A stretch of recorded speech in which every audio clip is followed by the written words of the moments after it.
விஜய்வுடைய ஒரு கட்டத்துக்கு மேலே அவர் வந்து பெரிய ஒரு முன்னணி நடிகராக நகரும் பொழுது நிறைய சொத்துக்களை வாங்கி சென்னை முழுக்க வாங்கி போட்டார். அப்படி வாங்கி போடப்பட்ட பல இடங்களில் வந்து திருவான்மியூரில் சில இடங்கள் இருக்குது, வடபழனியில் வந்து குமரன் காலனியில் ஒரு கல்யாண மண்டபம் இருக்குது, அருணாச்சலம் ரோட்டில் இன்னொரு ஒரு ஒரு இடமும் இருக்குது.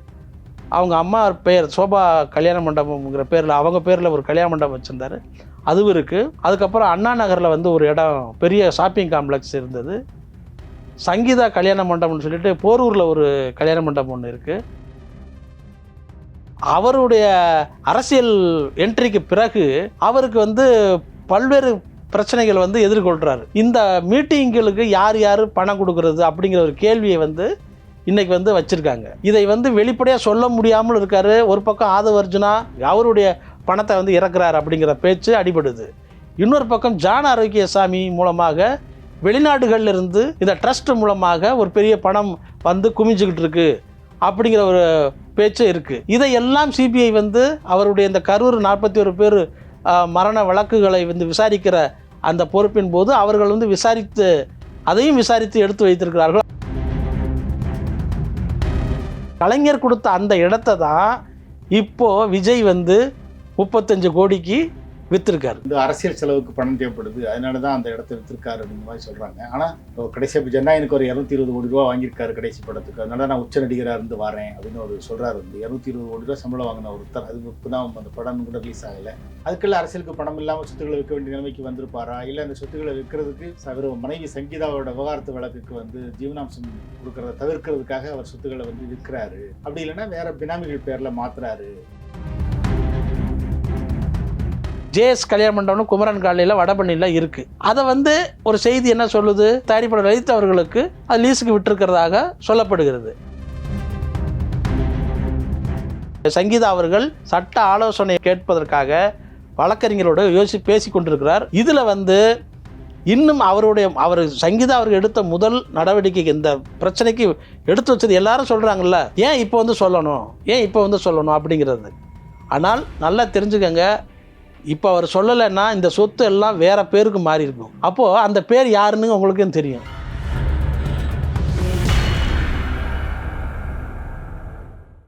இப்போது புதிய அறிமுகம் ஆச்சி ஹோட்டல் சாம்பார் 50 கிராம் ரூபாய் 20 மட்டுமே. வணக்கம். வணக்கம். சினிமாவில் வந்து நடிகர்கள்லாம் வந்து சினிமாவில் நடித்து சம்பாதிக்கிற பணத்தை வந்து ரியல் எஸ்டேட்டில் இன்வெஸ்ட் பண்ணுறது அப்படிங்கிறது ரொம்ப காலமாக இருக்கிற பழக்கம் வந்து இப்போது நடிகர் விஜயும் வந்து அது மாதிரி ரியல் எஸ்டேட்டில் இன்வெஸ்ட் பண்ணி சென்னையில் முக்கியமான இடங்களில் நிறைய இடங்களில் அவர் இடம் வாங்கி போட்டிருக்காரு. வந்து அதில் பில்டிங் இருக்குது, ஷாப்பிங் காம்ப்ளெக்ஸ் இருக்குது, கல்யாண மண்டபம், அந்த மாதிரி நிறைய இருக்குது. வந்து சென்னையில் வந்து அண்ணா நகர் திருமங்கலத்தில் ஒரு முக்கியமான பில்டிங்கை வந்து சமீபத்தில் 35 கோடி ரூபாய்க்கு விற்றுருக்கார் அப்படின்னு ஒரு தகவல் வந்திருக்கு. வந்து அது மட்டும் இல்லாமல் வேறும் சில சொத்துக்களை விற்கிறாரு அப்படிங்கிற மாதிரி தகவல்கள்லாம் வருது. வந்து இயக்குனர் எஸ். சந்திரசேகர் அவர்கள் வந்து பெரிய பெரிய ஹிட் படங்கள் மூலமாக சம்பாத்தியங்களில் வந்து சொத்துக்களாக சென்னை முழுக்க வாங்கி போட்டிருந்தார். பெரிய ஹிட்டு, கலைஞரோட நெருக்கம், பெரிய ஒரு ஆளுமையான இயக்குனர் அப்படிங்கிற அந்த முறையில் வந்து அவ்வளோ படங்கள் எல்லாமே நிறைய படங்கள் வந்து ஒரு மினிமம் கேரண்டி படங்களாக தான் இருந்துச்சு. பெரிய அளவில் அட்டர் பிளாப்போ தோல்வி படமோ அந்த மாதிரிலாம் கிடையாது. ஒரு சில படங்கள் இருக்கலாம். அப்படி சம்பாதிச்ச பணத்தில் நிறைய இடங்களை வந்து வாங்கி போட்டிருந்தார். விஜய் நடிக்க வந்ததுக்கு பிறகு ஒவ்வொரு படத்துக்கும் ஒரு சொத்தை எஸ்சிஎஸ்சி வந்து விற்க ஆரம்பித்தார். ஏன்னா அவருடைய படங்கள் எந்த படமும் வந்து வெற்றிகரமாக போனதாக இல்லை. அப்படி வந்து அவர் வந்து கடைசி வரைக்குமான சொத்துக்களை விற்று முடித்து ஒரே ஒரு 2 இடங்களில் வந்து இருந்தது. அந்த சொத்துக்கள் இருக்கும்போது அதை விற்க முடியாமல் விஜயகாந்த்கிட்ட போய் தான் அப்புறம் கால்ஷீட்டு கேட்டு நடித்து தரேன் டைரக்டர்னு சொல்லிட்டு வந்து விஜய்க்கு வந்து செந்தூரபாண்டி செய்து கொடுத்தாரு. அதுக்கப்புறம் ஒரு பெரிய ஃபோக்கஸ் வந்தது விஜய்க்கு வந்து விஜயகாந்தோட புகழ் வந்து வெளிச்சம் வந்து பரவுது. விஜயகாந்த் படமாக கொடுத்தது போது வேணாம்னு சொல்லிட்டாரு. நான் வாங்க மாட்டேன் டைரக்டர், இது வந்து நான் உங்களுக்கு செய்கிற உதவி தம்பிக்கு செய்கிற ஒரு உதவி தான், எனக்கு பணம் வேண்டாம் அப்படின்னு சொல்லி விஜயகாந்த் சொல்லிட்டார். ஆனால் எஸ்சிஎஸ்சி அவர்கள் நம்ம அப்படி விடக்கூடாது, நம்ம விஜயகாந்த் முக்கியமான நடிகர், அவரை வந்து நம்ம அந்த மாதிரி சம்பளம் கொடுக்காமல் இருக்கா மரியாதையாக இருக்காதுன்னு சொல்லிட்டு அவர் வீட்டுக்கு பக்கத்தில் இருக்க ஒரு இடத்த அவருடைய பேருக்கே பத்திரம் முடித்து அவர் கையில் கொண்டு போய் கொடுத்துட்டார்.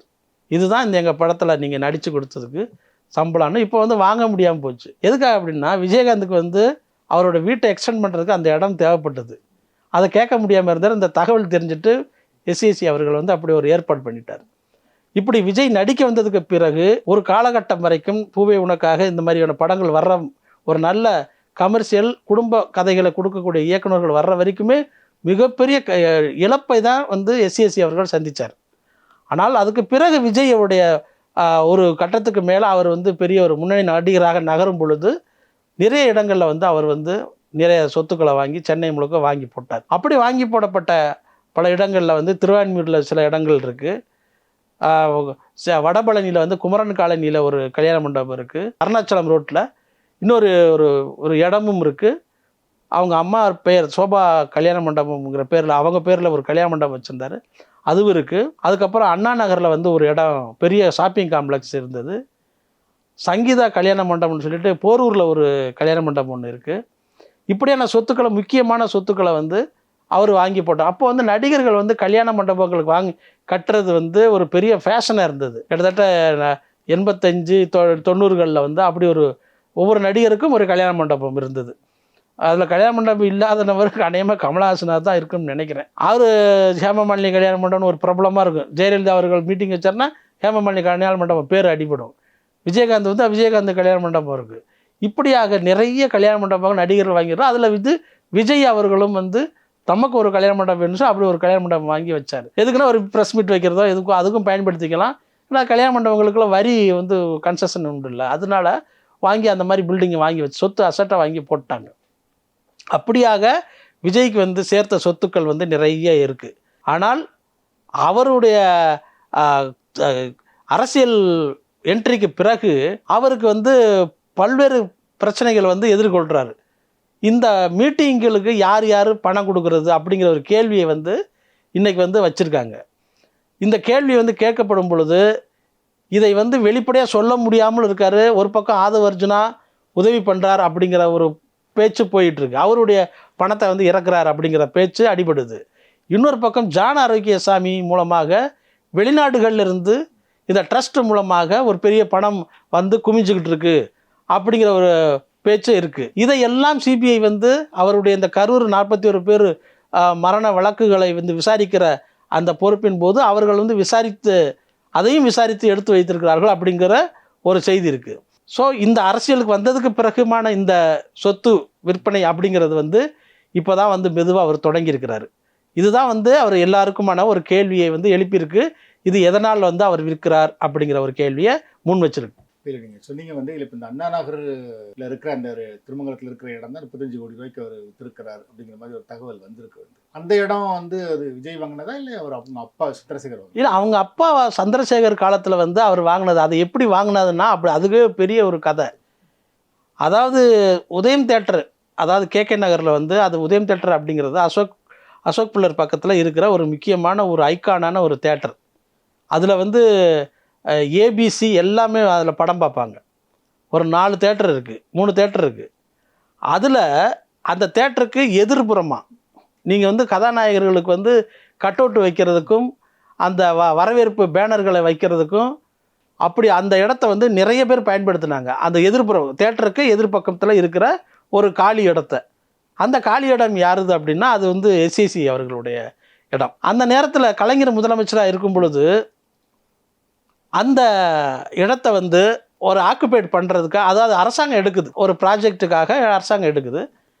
அந்த ப்ராஜெக்டை வந்து எடுத்த பிறகு அதை எஸ்ஏசி இடம்னு சொன்னோன்னா அவர் வந்து ஓகேன்னு கொடுத்துட்டாரு. ஆனால் எஸ்ஏசி அவர்கள் எனக்கு ஒரு நிவாரணம் ஏதாவது நீங்கள் அண்ணன் பண்ணணும் அண்ணன் அப்படின்னு. ஏன்னா அவர் வந்து திராவிட திமுகவில் தான் இருக்கார், திமுகவுக்காக பிரச்சாரம்லாம் பண்ணிகிட்ருக்காரு, தொடர்ந்து கட்சிக்காக குரல் கொடுத்துட்ருக்காரு. சரி, நம்ம தம்பி அப்படிங்கிற அந்த முறையில் வந்து உங்களுக்கு என்ன வேணும் சொல்லு சந்திரசேகர், நான் வந்து உங்களுக்கு எங்கே இடம் வேணும்னு சொல்லுங்கள், நான் வந்து தர்றேன் அப்படின்னு சொல்லி அரசாங்கம் மூலமாக நான் கொடுக்க சொல்கிறேன்னு சொன்ன உடனே அதிகாரிகள் சில இடங்களை வந்து சொல்லிடுறாங்க, இந்த மாதிரி இங்கே எங்கே கொடுக்கலாம் இங்கே அப்படின்னு சொன்னோன்னே இவர் ஒரு இடத்த சொல்லியிருக்காரு எஸ்ஏசி அவர்கள்.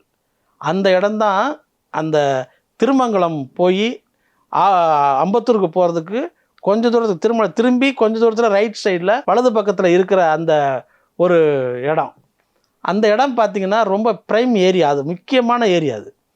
அது டெவலப் பண்ணி வரும்பொழுது அது ஒரு முக்கியமான இடமாக அந்த இடம் இருக்கும். அதனால் எஸ்ஏசி அவர்கள் வந்து அந்த இடத்த எங்களுக்கு வந்து கொஞ்சம் நீங்கள் போட்டு கொடுத்தீங்கன்னா நல்லாயிருக்கும் அப்படின்னா இந்த இப்போ கொடுத்த இடத்துக்கும் அந்த இடத்துக்கும் நிறைய டிஃப்ரென்சஸ், வித்தியாசம் இருக்குது, அதிகமாக இருக்குது. ஆனாலும் கலைஞர் அவர்கள் என்ன செய்திருக்காருன்னா, தம்பி அவர் சந்திரசேகர் கூட கேட்குறத அவர் கேட்குற இடத்த நீங்கள் கொடுத்துருங்க அப்படின்னு சொல்லி அதிகாரிகள்கிட்ட சொல்லவும், அவங்க வந்து இதை வந்து இந்த இடத்த வந்து அவங்க முடிச்சு கொடுத்துருக்காங்க. இதை வந்து அவங்க கூட இருந்த ஒரு முக்கியமான ஒரு நபர் வந்து நமக்கு வந்து இந்த தகவலை வந்து சொல்கிறாங்க. இப்படி வந்து நான் இந்த இடத்த அப்படி தான் வாங்கினாங்க அப்படின்னு. அங்கே தான் அந்த கலைஞர் கொடுத்த அந்த இடத்த தான் இப்போது விஜய் வந்து 35 கோடிக்கு விற்றுருக்காரு. இந்த அரசியல் செலவுக்கு பணம் தேவைப்படுது, அதனால தான் அந்த இடத்த விற்றுருக்காரு அப்படிங்கிற மாதிரி சொல்கிறாங்க. ஆனால் கடைசியாக இப்போ ஜனநாயகனுக்கு ஒரு 220 கோடி ரூபா வாங்கியிருக்காரு கடைசி படத்துக்கு, அதனால நான் உச்ச நடிகராக இருந்து வரேன் அப்படின்னு ஒரு சொல்கிறாரு. வந்து 220 கோடி ரூபா சம்பளம் வாங்கின ஒருத்தர், அது இப்போ தான் அந்த படம் கூட ரிலீஸ் ஆகலை. அதுக்குள்ள அரசியலுக்கு பணம் இல்லாமல் சொத்துக்களை விற்க வேண்டிய நிலைமைக்கு வந்திருப்பாரா, இல்லை அந்த சொத்துக்களை விற்கிறதுக்கு அவர் மனைவி சங்கீதாவோட விவகாரத்து வழக்குக்கு வந்து ஜீவனாம்சம் கொடுக்கறத தவிர்க்கிறதுக்காக அவர் சொத்துக்களை வந்து விற்கிறாரு, அப்படி இல்லைன்னா வேற பினாமிகள் பேரில் மாத்துறாரு அப்படிங்கிற மாதிரி பேர்கள் அடிப்படுது. என்ன நடக்குது? ஆனால் நீங்கள் சொல்கிறது வந்து இயல்பாக எல்லாரும் யோசிக்கிறது தான். மனைவிக்கு சொத்து கொடுக்கக்கூடாது, மனைவி வந்து கேட்குறதுக்குள்ளே எல்லா சொத்து நம்மக்கிட்ட இல்லாமல் நம்ம வந்து வேறு மாதிரி மாற்றி வச்சிடணும், வேறு பேர்த்துக்கு மாற்றிடணும் அப்படிங்கிறத வந்து ஒருத்தர் வந்து செயல்படலாம். அநேகமாக இந்த ஐடியாவை வந்து அங்கே கட்சிக்குள்ளே இருக்க யாரோ ஒருத்தர் தான் சொல்லியிருப்பாங்க, உங்கள்கிட்ட நிறைய சொத்து இருந்தால் அவங்க பிடிக்குவாங்க, நீங்கள் விற்றுக்கங்கன்னு. ஆனால் உண்மையிலே ஜீவனாம்சம் வழக்கில் இப்படி இல்லைங்கிறது நமக்கு வந்து வழக்கறிஞர் நண்பர்கள் நமக்கு வந்து தெரிவிக்கிறாங்க. இந்த விஷயம் சம்பந்தமாக பேசும் பொழுது என்ன விஷயம்னா, விவாகரத்து ஜீவனாம்சம் வழக்கில் வந்து கணவன்கிட்ட இருக்கிற சொத்துலெல்லாம் பாதி இல்லை, அவங்க ஜீவனாம்சமாக தொகையாக கேட்கக்கூடிய தொகை ஒன்று, மாதம் மெயின்டெனன்ஸ் தொகை ஒன்று இதை வந்து அவங்க கொடுக்கணும். ஒருவேளை வந்து இந்த அவங்க கேட்குற மொத்த தொகை இருக்குல்ல, மொத்த தொகையை வந்து இவர் வந்து நான் வந்து இப்போ நடிக்கிறத நிறுத்திட்டேன், எனக்கு வந்து வருமானமே இல்லை, நான் வந்து செலவு தான் அதிகமாக இருக்குது, நான் அரசியலில் இருக்கிறதுனால என்னுடைய கட்சிக்கு நான் வந்து செலவழிக்கிறதுக்கு நிறைய பணம் தேவைப்படுது, எனக்கு என்னுடைய போதுமான வருமானம் இல்லாததுனால நான் ரொம்ப சிரமப்பட்டுக்கிட்டு இந்த கட்சியை நடத்துகிறேன் அப்படிங்கிற முறையில் சொல்லிவிட்டு இவங்க கேட்ட தொகையிலேருந்து கொஞ்சம் குறைச்சிக்கலாமே தவிர, அப்படி தான் இதை வந்து நடைமுறைப்படுத்த முடியுமே தவிர, இருக்கிற சொத்துக்கள்லாம் அவங்களுக்கு வந்து பாதி அப்படிங்கிறத வந்து அது நடைமுறைக்கு சாத்தியம் இல்லை அப்படிங்கிறத சொல்கிறாங்க நம்ம வழக்கறிஞர் நண்பர்கள். நீங்கள் சொல்கிற அந்த விவாகரத்துக்கு வழக்குக்கும் இந்த ஜீவனாம்சம் தொடர்பான விஷயத்துக்கும் தொடர்பு இல்லை. அதனால் நீங்கள் இப்போ தேர்தலில் வந்து அவர் நிற்கிறாருன்னு வச்சுக்கோங்க, தேர்தலில் வந்து அவர் நிற்கும் பொழுது இந்த அஃபிடவிட்டில் கேட்கக்கூடிய தகவல் உங்களுக்கு எவ்வளோ சொத்து இருக்குன்னு சொல்லி விஜய்க்கு கேட்கும் பொழுது விஜய் வந்து அதை பதிவு பண்ணி தான் ஆகணும். அதை வந்து நீங்கள் வந்து வருமான வரித்துறைக்கு முறைப்படி நீங்கள் தகவல் தெரிவிச்சாகணும். நீங்கள் ஒரு சொத்து வாங்கி நாம் விற்றுட்டேன், நான் என்கிட்ட சொத்தே இல்லை நான் விற்றுட்டேன்னு சொல்ல முடியாது. சரி விற்றுங்கல்ல, அந்த நீங்கள் சொல்கிறீங்களா ஒரு அப்ராக்சிமேட்டாக தொகையை வச்சுக்கோங்க, ஒரு 38 கோடிக்கு விற்கிறார் அப்படின்னு வச்சுக்கோங்க, அந்த 38 கோடி பணம் எங்கே, அந்த பணத்துக்கான அந்த சான்றிதழை நீங்கள் வந்து சமர்ப்பிக்கணும். அப்படி சமர்ப்பிச்சுட்டு விஜய் மேலே இவ்வளவு சொத்துக்கள் இல்லை, அவர் என்ன நினைக்கிறாருங்கிறத நான் என்னோடய சொந்த அபிப்பிராயம் என்ன அப்படின்னா, நம்ம சொத்துக்களை வந்து நம்ம வந்து அஃபிடவிட்டில் தாக்கல் பண்ணும் பொழுது இவ்வளவு சொத்துக்களாக இவருக்கு இருக்குது அப்படின்னு யாரும் நினைக்கக்கூடாது. அதனால் சொத்துக்களாக இருக்கிறத குறைச்சிக்கிட்டு லிக்விடாக நம்ம பணத்தை வச்சுக்கலாம், அது வந்து வெளியே தெரியாது, நம்ம வந்து இன்கம் டேக்ஸ் கட்ட போகிறோம், நமக்கு சொத்துக்களாக எதுவும் அசையா சொத்துக்களாக நம்மக்கிட்ட எதுவும் இல்லைன்னு நினைக்கணும் மக்கள் அப்படிங்கிற மாதிரி அவர் நினைக்கிறாரோ அப்படிங்கிறது தான் என்னுடைய அசம்ஷன். ஸோ இந்த சொத்துக்களை வந்து அவர் அஃபிடவிட்டில் தாக்கல் பண்ணும்போது தேர்தல் மனுவில் வந்து அவர் குறிப்பிடப்படும் போது என்ன செய்வார் அப்படின்னா, நானும் அந்த மனைவிக்கு எவ்வளோ சொத்துக்கள் இருக்குது அப்படிங்கிறத தேர்தல் காலத்தில் கண்டிப்பாக குறிப்பிட வேண்டியது அவசியம் அப்படிங்கிறது ஒன்று இருக்குது. அந்த காலத்தில் இவர் என்ன செய்வார் அப்படின்னா, நானும் என் மனைவியும் கடந்த 5 ஆண்டுகளாக பிரிந்து வாழ்வதால் அவருக்கு எவ்வளோ சொத்துக்கள் இருக்குது என்பது எனக்கு தெரியாது. ஸோ இந்த தெரியாது அப்படிங்கிறத போட்டுருவார். தெரியாதுன்னு போட்டதுக்கப்புறம் மற்ற எல்லாத்துக்கும் எந்த கேள்வி கேட்டாலும், மனைவி தொடர்பான எந்த கேள்வி கேட்டாலும் தெரியாதுன்னு போட்டுடலாம். ஸோ இதுதான் நடைமுறையாக இருக்கும். ஆனால் விஜய் எவ்வளோ சொத்து வச்சுருக்காருங்கிறத கண்டிப்பாக நீங்கள் குறிப்பிட்டு தான் ஆகணும். அதுலேருந்து நீங்கள் தப்பிக்க முடியாது, பின்வாங்க முடியாது. யாரோ சொல்லியிருப்பாங்க உங்களுக்கு இவ்வளோ சொத்து இருந்துச்சுன்னா மக்கள் எல்லாம் உங்களை வந்து தப்பாக நினைப்பாங்க, அதனால் உங்களுக்கு இவ்வளோ சொத்து தேவையில்லை, பாதி இதை குறைச்சிக்கங்க அப்படின்னு இப்படி வந்து சில பேர் சொல்லிவிட்டு அவங்க என்ன பண்ணுறதுக்காக சொல்லுவாங்க அப்படிங்கிற இது வந்து என்னுடைய யூகம் தான் தவிர மற்றபடி ஊர்ஜிதமான தகவல் இல்லை. பினாமியாக சிலருக்கு வந்து அதை மாற்றி விட்டுருக்கலாம். இப்போ ஜேஎஸ் கல்யாண மண்டபம்னு குமரன் காலையில் வடபழனியில் இருக்குது. அதை வந்து ஒரு செய்தி என்ன சொல்லுது, லலித் அவர்களுக்கு, தயாரிப்பாளர் லலித் அவர்களுக்கு அது லீஸுக்கு ஒத்திக்காக அது லீஸுக்கு விட்டுருக்கிறதாக சொல்லப்படுகிறது. இப்படியான அந்த சொத்துக்களை மாற்றி விடுறதில் அவர் வந்து கைமாற்றி விடுறதில் கொஞ்சம் கவனமாக வேகம் எடுத்திருக்கார் விஜய் அப்படிங்கிறத நம்ம பார்க்க வேண்டியிருக்கு. அதே போல் போரூரில் வந்து சங்கீதா கல்யாண மண்டபம்னு ஒன்று இருக்குது. அந்த சங்கீதா கல்யாண மண்டபத்தில் பேர் தான் சங்கீதா, ஆனால் சொத்துடைய அடிப்படை உரிமையாளர் யாருன்னு பார்த்தீங்கன்னா இவர் தான் இருப்பார். ஸோ இப்போ அந்த இதையும் வந்து யாருக்கு விற்கப்பட போகிறது அப்படிங்கிறத விரைவில் சில நாளுக்குள்ள தெரிய வரும். இந்த சொத்து விவகாரம், விற்பனை விவகாரத்தில் திரிஷா ஏதோ வகையில் சம்மந்தப்பட்டிருக்காங்களா? இல்லை, திரிஷா விற்பனை விவகாரத்தில் திரிஷா சம்மந்தப்பட்டிருப்பாங்களா அப்படிங்கிறத சொல்ல முடியாது. ஆனால் திரிஷா வந்து ஒரு விஷயத்தில் வந்து விஜயோடைய அந்த ஒரு வழக்குகளில் வந்து சம்மந்தப்பட்டிருக்காரு. நான் இப்போ சமீப காலமாக வர்ற தகவல் வந்து நமக்கு தெரியுது. குறிப்பாக சொல்லப்போனால் அந்த கரூர் நிகழ்ச்சிகளில் கலந்துக்கிட்ட போது எடுக்கப்பட்ட வீடியோ கேமராக்கள் உடைய காட்சி நிறைய இப்போ வந்து வெளியாகுது சமீப காலமாக. அது எப்படின்னு தெரியல. இவர் வந்து இறுதி கட்டமாக விசாரணைக்கு போயிட்டு வெளிவந்ததுக்கு பிறகு ஒவ்வொரு காட்சியாக வந்து வெளியாகிட்டு இருக்கு. அது எல்லாமே என்னன்னு பார்த்தீங்கன்னா, வேனை சுற்றி மக்கள் இருக்கணும், மக்கள் வந்து உங்களை நோக்கி அப்படியே கையை காட்டணும், உங்களை நோக்கி அலைமோதி வரணும்.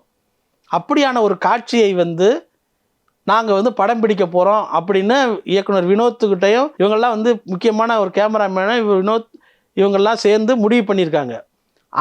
அப்படி வந்து விஜய் அவர்கள் இருந்த அந்த கேரவேனுக்குள் திரிஷாவும் இருந்திருக்கிறார் அப்படிங்கிற ஒரு தகவல் இப்போ உறுதியாக சொல்லப்பட்டிருக்கு. இந்த செய்தி சொல்ல அடிபடுற இந்த செய்திகளை நீங்கள் பார்த்தீங்கன்னா தெரிய வேண்டிய விஷயம் என்ன அப்படின்னா, கரூரில் நடந்தது உண்மையான பிரச்சாரமே அல்ல. இது வந்து திரைப்படத்துக்காக வினோத் அவர்கள் எடுத்த ஒரு உண்மையான மக்கள் திரள் காட்சி. இந்த மக்கள் திரள் காட்சியில் எவ்வளவு அல்லல் பட்டு மக்கள் வந்து கதறாங்க அப்படிங்கிறதெல்லாம் மீறி இந்த படப்பிடிப்பு நடத்துறதுலேயே அவங்க கவனமாக இருந்திருக்காங்க அப்படிங்கிற விஷயம்லாம் இப்போ உண்மையாக பட்டவர்த்தனமே தெரிஞ்சு போச்சு. ஸோ விஜய் வந்து கரூரில் நடத்தினது பிரச்சாரம் இல்லை, அது முழுக்க முழுக்க ஜனநாயகன் படத்துக்கான படப்பிடிப்பு. இந்த படப்பிடிப்புக்கு பொதுமக்களையும் குழந்தைகளையும் பெண்களையும் கர்ப்பிணி பெண்களையும் முறைகேடாக விஜய் அவர்கள் பயன்படுத்தியிருக்கிறார் அப்படிங்கிறத ஊர்ஜிதமாக டெல்லியில் இருந்து வர்ற தகவல் வந்து தெரிவிச்சிருக்கு. இதுக்கு அப்புறம் வந்து திரிஷாவுக்கும் அந்த விசாரணை வளையம் சூழ்ந்திருக்கும் அப்படிங்கிறது சொல்கிறாங்க. அதுலேயும் திரிஷா பேர் அடிபடும் அப்படிங்கிறத நம்ம பார்க்க வேண்டியிருக்கு. இது மட்டும் இல்லாமல் கிட்டத்தட்ட நீலாங்கரையில் வந்து சங்கீதா அவர்கள் பிரிந்து போன பிறகு விஜய் அவர்கள் வீட்டு பக்கத்திலே திரிஷாவுக்கான வீடையும் அவர் வந்து வாங்கி கொடுத்துருக்கிறார் அப்படிங்கிற ஒரு தகவல் அடிப்படையில் நான் விசாரித்த போது கிடைத்த தகவலை பார்த்திங்கன்னா அதுவும் ஊர்ஜிதமாக இருக்குது. அதனால் திரிஷா அவர்கள் வந்து விஜய் வீட்டு பக்கத்தில் இருந்தார், கரூருக்குள்ளே வேனுக்குள்ளே இருந்தார் அப்படிங்கிறதெல்லாம் வந்து இப்போ சமீப காலமாக மக்கள் மூலமாகவும் சில தகவல்கள் மூலமாகவும் நமக்கும் சில ஊர்ஜிதமான தகவல் மூலம் தெரிவிக்கப்பட்டிருக்கு. இதுக்கு அப்புறம் என்ன நடக்க போகுது, இந்த சொத்துக்கள் எல்லாம் எப்படிலாம் வேறு என்னென்ன சொத்துக்களை விற்க போகிறார் விஜய் அப்படிங்கிறது எல்லாம் இனிமேல் வரிசையாக தெரிய போகுது. அதில் வந்து இந்த விசாரணையின் போக்கும் திசை மாறுமா அப்படிங்கிறது பெரிய எதிர்பார்ப்பாக இருக்குது. இப்போ நீங்கள் சொன்ன மாதிரி வந்து விற்றுக்கிட்டு இருக்கார், சங்கீதா பேரில் இருக்கிற கல்யாண மண்டபத்தையுமே வந்து இருக்கிறார் அப்படின்னு சொன்னீங்க வந்து. ஸோ இதெல்லாம் பற்றி சங்கீதா என்ன நினைக்கிறாங்க? வந்து சங்கீதா வந்து மிகப்பெரிய மன உளைச்சல் இருக்கார். ரெண்டாவது வந்து அந்த மன உளைச்சல் இருந்தாலும் அவர் வந்து ரொம்ப துணிவோடு இருக்கார். அவருக்கு தனிப்பட்ட முறையில் ஒரு கவலை இருக்க தான் செய்யும். ஆனாலும் அதையும் மீறி ஜேசனுடைய அடுத்த படத்துக்கு வந்து அவர் வந்து கூடவே இருந்து அவர் வந்து ஒரு எளிய முறையில் பூஜை போட்டு அவர் மகனோடு கூடவே இருந்து அந்த படத்தை வந்து படப்பிடிப்பு நடத்துவதற்கான எல்லா வேலையும் கூட இருந்து பார்த்து கொண்டிருக்கிறார். அப்படியே வந்து அவருடைய இப்போ அடுத்த கட்டம் அவர் என்னென்னா, அவரே வெளியே சொல்ல வேண்டிய ஒரு பெயர் தானாகவே வெளிவந்து விட்டது. திரிஷா என்கிற பெயர், திரிஷா விஜயோட வெளியில் வருவார் அப்படிங்கிற அவர் சொல்ல வேண்டிய பேர் தானாக வெளியே தெரிஞ்சு போச்சு. இப்போது அதுக்கு பிறகு இவர் வந்து எடுக்கக்கூடிய ஒரு சட்ட ஆலோசனையை வந்து சங்கீதா அவர்கள் மேற்கொண்டு மீண்டும் கலந்து ஆலோசித்து வருகிறார். சட்ட ஆலோசனை கேட்பதற்காக வழக்கறிஞரோடு பேசி கொண்டிருக்கிறார். இதில் வந்து இன்னும் அவர் சங்கீதா அவர்கள் எடுத்த முதல் நடவடிக்கைக்கு இந்த பிரச்சனைக்கு எடுத்து வச்சது எல்லாரும் சொல்கிறாங்கல்ல, ஏன் இப்போ வந்து சொல்லணும் அப்படிங்கிறது. ஆனால் நல்லா தெரிஞ்சுக்கங்க, இப்போ அவர் சொல்லலைன்னா இந்த சொத்து எல்லாம் வேற பேருக்கு மாறி இருக்கும். அப்போது அந்த பேர் யாருன்னு உங்களுக்கும் தெரியும், எல்லாருக்குமே தெரியும்.